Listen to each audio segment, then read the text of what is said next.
Social media पर एक खबर चल रही है कि भारतीय जनता पार्टी के प्रवक्ता, राष्ट्रीय प्रवक्ता शहजाद पूनावाला ने अपने पद से इस्तीफा दे दिया है। उनके ट्विटर हैंडल से ऐसा कुछ पोस्ट नहीं किया गया है, किसी भी सोशल मीडिया हैंडल से, लेकिन ये खबर चल रही है कि उन्होंने इस्तीफा दे दिया। और लोग कह रहे हैं कि भाई रातों रात कैसे दे दिया, वो तो बड़े लॉजिकल तरीके से और बड़े फैक्चुअल तरीके से भाजपा का पक्ष रखा करते थे, अचानक ऐसा क्या हुआ कि इस्तीफा दे दिया? हिमांशु जी, आपके पास जानकारी है क्या? इस्तीफे की पुष्टि हुई है अभी ऑफिशियली, आधिकारिक तौर पर? देखिए, अभी तक कोई ऐसी पुष्टि नहीं हुई है, लेकिन मैं आपको एक फैक्ट बता देता हूँ जो मैं भी कुछ देर पहले बातचीत कर रहा था और जिसको आप कह रहे थे कि इसको चाहे तो रिकॉर्ड कर सकते हैं। जो उनकी एक्चुअल ट्रेनिंग हुई थी ना, शहजाद पूनावाला और उनके भाई की, सिंह की, वो दोनों ट्रेनिंग जो है वो राजदीप जी के यहाँ हुई थी। राजदीप जी के यहाँ इतनी, जब वो एक दूसरे चैनल में थे, वहां उन्होंने इंटर्नशिप ली थी। अरे कहा मुझे आप? सर, मैंने तो अभी पूरी बात कही नहीं। तो एक्चुअल ट्रेनिंग जो है वो राजदीप जी ने दी थी उन्हें। राजनीति कैसे होती है, और देखिए इस चीज में कोई दो राय नहीं है। आज जिस तरीके की पॉलिटिक्स चल रही है उसमें दल बदल कानून के तहत आप लोकसभा विधानसभा छोड़ दें तो प्रवक्ता भी एक दूसरे को बदलते रहते हैं पार्टियां। नहीं, लेकिन और ये बड़े एक दिन पहले उन्होंने अभी अपना बायो अपडेट किया और उसमें ये लिखा है कि life long follower of Narendra Modi ji. तो ये तो जब तक दूसरी जगह वो नहीं पहुंच जाए या उनका रेजिग्नेशन की तथ्य सामने ना आ जाए तब तक वो रहेगा। अगर बायो पे उन्होंने चेंज की है एक्स पर, तो कहीं ना कहीं कुछ गड़बड़ है।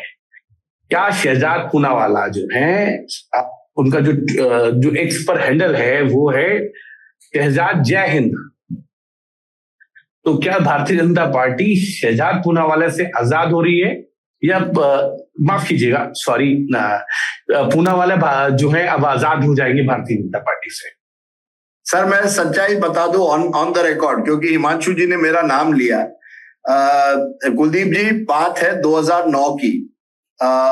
मुझे शहजाद पूनावाला और उनके भाई तहसीन पूनावाला CNN IBN के ऑफिस में आए थे, और शहजाद पूनावाला उस समय एक पुणे के विश्वविद्यालय में वहां वो पढ़ते थे, एक स्कूल ऑफ गवर्नमेंट में, और वो इंटर्नशिप चाहते थे, और वो एक रिकमेंडेशन लेके आए थे शहजाद पूनावाला। मुझे लगता है सुरेश कलमाडी जी उस समय कॉमनवेल्थ गेम्स के अध्यक्ष थे, तो उनके जरिए एक रिकमेंडेशन आया था कि इनको इंटर्नशिप दीजिए। शहजाद बड़े लगा कि वो बोलने में बड़े अच्छे थे, बड़े होनहार थे। कहा मुझे टीवी एंकर बनना है, मुझे पत्रकार बनना है, फिर मैं नेता बनूंगा, पहले मुझे पत्रकार और एंकर बनना है। तो हमने उनको इंटर्नशिप दी थी। सच्चाई बोलने में तहसीन पूनावाला को मैं उतनी अच्छी तरह से नहीं चाहता था, वो भी वहां आए थे। दोनों भाई उस समय एक साथ थे। आजकल तो मैं देखता हूँ प्रोग्राम में अलग अलग वो एक दूसरे के साथ भिड़ते हैं। ये तो टीवी की कलाकारी है कि दो भाइयों के बीच में आप एक को बीजेपी प्रवक्ता, एक कांग्रेसी समर्थक कहा जाता है, और दोनों के बीच में भिड़ंत होती है।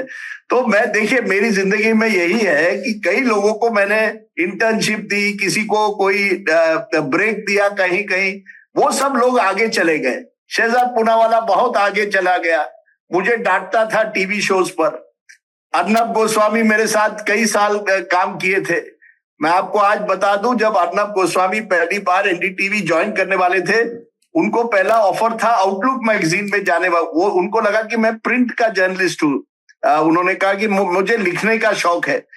तो मैंने कहा लिखने बिकने छोड़िए, अब टीवी का जमाना है। मैं 95-96 की बात कर रहा हूँ। और हमने अर्नब गोस्वामी को NDTV में लिया। आज देखिए अर्नब गोस्वामी कहाँ के कहाँ पहुंच गए, शहजाद पूनावाला कहाँ के कहाँ पहुंच गए। हम तो वहीं के वहीं रह गए मेरे दोस्त।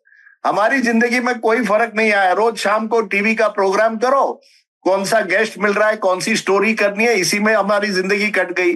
कोई अब टीवी का बड़ा चैनल का एक मालिक बन गया, दूसरा बीजेपी का फेस बन गया। ये समय समय की बात है।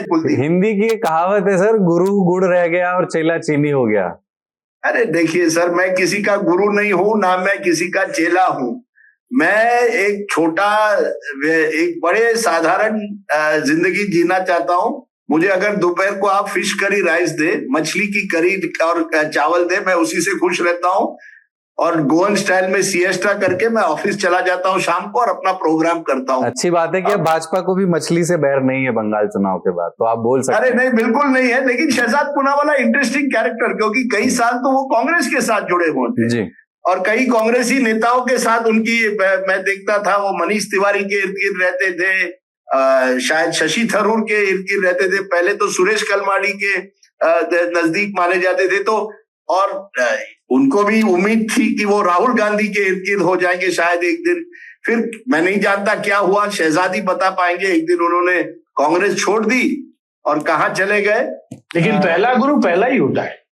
नहीं, मेरे पहले भी उनके कोई मैंने कहा ना, मैं कोई गुरु नहीं था। मैंने जर्नलिज्म में कहा सर, आप कहे इतना इंटर्नशिप लेकिन मीडिया में, इंटर्नशिप में हिमांशु जी आप सबके रोल मॉडल हैं। कुछ आप भी तो बताइए हिमांशु जी, क्या भारतीय जनता पार्टी के कार्यालय में कोई लड़ाई हुई थी जिसमें शहजाद पूनावाला भी शामिल थे? नहीं, देखिए लड़ाई वड़ाई का तो नहीं होगा, लेकिन इतना जरूर होगा कि कुछ ऐसी परिस्थितियां बनी होंगी। कुछ लोगों, देखिए क्या होता है, चार बर्तन होते हैं ना, तो वो आपस में खटकते हैं। मतलब चार प्रवक्ता होते हैं तो आपस में खटकते हैं, ऐसा? मैंने बर्तन का कहा, अब आप उसको प्रवक्ता से जोड़िए। उन्होंने इस्तीफा दिया या उनको कहा गया इस्तीफा देने के लिए? वही उनको इस्तीफा देने के लिए कहा गया या उन्होंने इस्तीफा दिया? अरे अभी कंफर्म नहीं है, लेकिन ये एक जो हवा है, उस हवा में जो सुगंध है उसमें ये है कि शहजाद पूनावाला ने इस्तीफा दे दिया है। और वो चार बर्तन कहीं भी होंगे वो खटकेंगे। वो प्रवक्ता हो सकते हैं, वो नेता हो सकते हैं, वो व्यक्ति हो सकते हैं, चार पत्रकार हो सकते हैं, चार राजदीप जी की तरह के संपादक हो सकते हैं, कोई भी हो सकते हैं। ये तो कहावत है हिंदी में, जहां चार होंगे बर्तन जहां होंगे वो खटकेंगे, तो उसमें कोई बड़ी चीज नहीं है। ये समय समय पर सभी राजनीतिक दलों में होता है, इसमें कोई दो राय नहीं है। ये भारतीय जनता पार्टी में भी होता है, कांग्रेस में भी होता है, हर पार्टी में होता है।